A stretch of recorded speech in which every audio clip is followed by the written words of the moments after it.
நண்பர்களே, இந்த படத்தை இப்போ என்ன பண்றானுங்கன்னா இன்ஸ்டாகிராம் ஆகட்டும் யூடியூப் ஆகட்டும் எல்லாருமே இந்த படத்தை பாத்தீங்களா, இந்த படம் நல்லா இருக்கு, இந்த படம் இப்படி இருக்குது, எல்லாரும் தேட்டருக்கு போனா கண்டிப்பா டிஷ்யூ பேப்பர் எடுத்துப்பாங்க அப்படிங்கிறாங்க.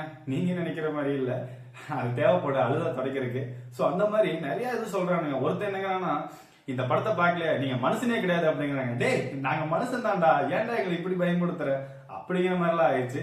சோ நான் அப்படி போய் இந்த படம் என்னதான் இருக்குன்னு சொல்லி போய் பார்த்தேன். சோ அதை பத்தி தான் இந்த வீடியோல உங்கள்கிட்ட சொல்ல போறோம். சோ அந்த இந்த படத்தோட மூவி ரிவ்யூவை பார்த்துடலாம். Welcome to mister review.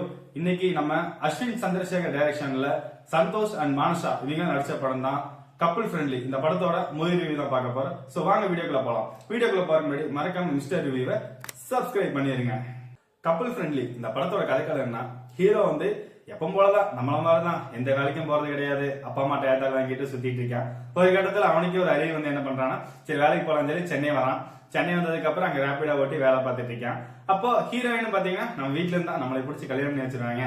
ஆஹா இது செட் ஆகாது, நம்மள நம்ம வாழ்க்கையை நோக்கி ஓடணும்னு சொல்லி இவங்களும் சென்னை வந்துடுறாங்க. ஒரு கட்டத்துல இவங்க ரெண்டு பேரும் என்ன பண்ணாங்க, மீட் பண்றாங்க. மீட் பண்ணதுக்கு அப்புறம் நல்லா ஃப்ரெண்ட்லி ஆகி ஒரு வேலைக்காக ரெண்டு பேரும் அழைச்சி சேர்ந்து இது பண்றாங்க. அதுக்கப்புறம் இவங்க ரெண்டு பேரும் நல்லா அந்த வேலையில செட் ஆகி ஒரு இதுல போகும்போது அண்ட் ஹீரோ வந்து பாத்தீங்கன்னா இதுல நல்ல ஸ்டேஜுக்கு போயிடுறாரு. ஹீரோயினுக்கு வந்து இதுல பொசசிவ்னஸ் ஏற்பட்டு இவங்க ரெண்டு பேருக்கு சண்டை வந்துருது. சோ இதுக்கப்புறம் இவங்க ரெண்டு பேரோட லைஃப் என்னாச்சு, சோ இவங்க லவ் சேர்ந்துச்சா, இதான் இந்த படத்தோட ஒரு கதைக்களமா இருக்குது.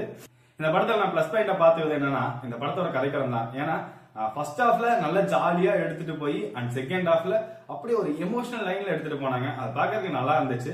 அண்ட் அதே மாதிரி இந்த கதைக்களத்துல எல்லாருமே என்ன சொல்லுவாங்கன்னா, அந்த ஹீரோ ஹீரோயின் ரெண்டு பேர்த்து தான் அப்படியே மென்ஷன் பண்ணி எடுத்துட்டு போவாங்க.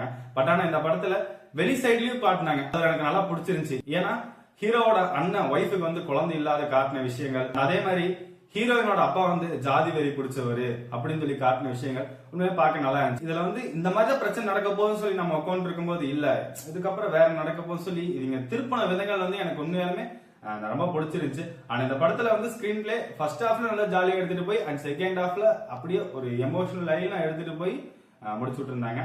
பாக்குறதுக்கு நல்லா இருக்குது. அண்ட் இந்த படத்துல ஹீரோ வந்து பாத்தீங்கன்னா நல்லா ஒர்க் பண்ணிருக்காரு. பட் என்னன்னா இவர் வந்து ட்ரிங்க் பண்றது, ஸ்மோக் பண்றது, அப்புறம் இந்த வாய்க்கு இதை வச்சுக்கிட்டு அலவும் பண்றாரு. நம்ம பசங்க ஆல்ரெடி இப்படிதான் கிடக்குறானுங்க. பட் இவங்க காட்டுற விதத்தை பார்க்கும்போது இன்னும் கெட்டு போயிடுவாங்களோ அப்படிங்கிற மாதிரி ஃபீல் ஆச்சு.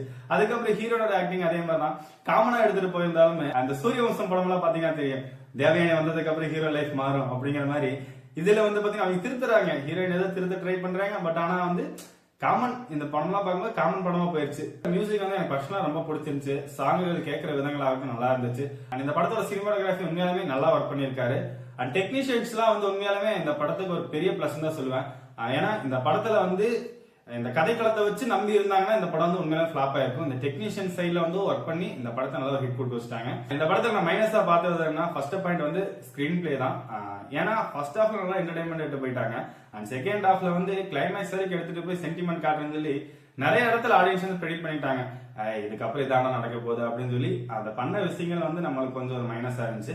அண்ட் அதே மாதிரி ஹீரோ வந்து தேவையில்லாத விஷயங்கள் வந்து இந்த படத்துல பண்ணி இன்னும் இளைஞர்கள் வந்து கெடுக்கிறாரோ அப்படிங்கிற மாதிரி ஃபீல் ஆயிடுச்சு. ஏன் சென்சார் இதெல்லாம் பார்க்க மாட்டேங்கிறீங்க, ஒண்ணுமில்லாத விஷயத்தெல்லாம் பாக்குறீங்க, இதெல்லாம் பார்த்து ஏன் கட் பண்ண மாட்டேங்கிறீங்க.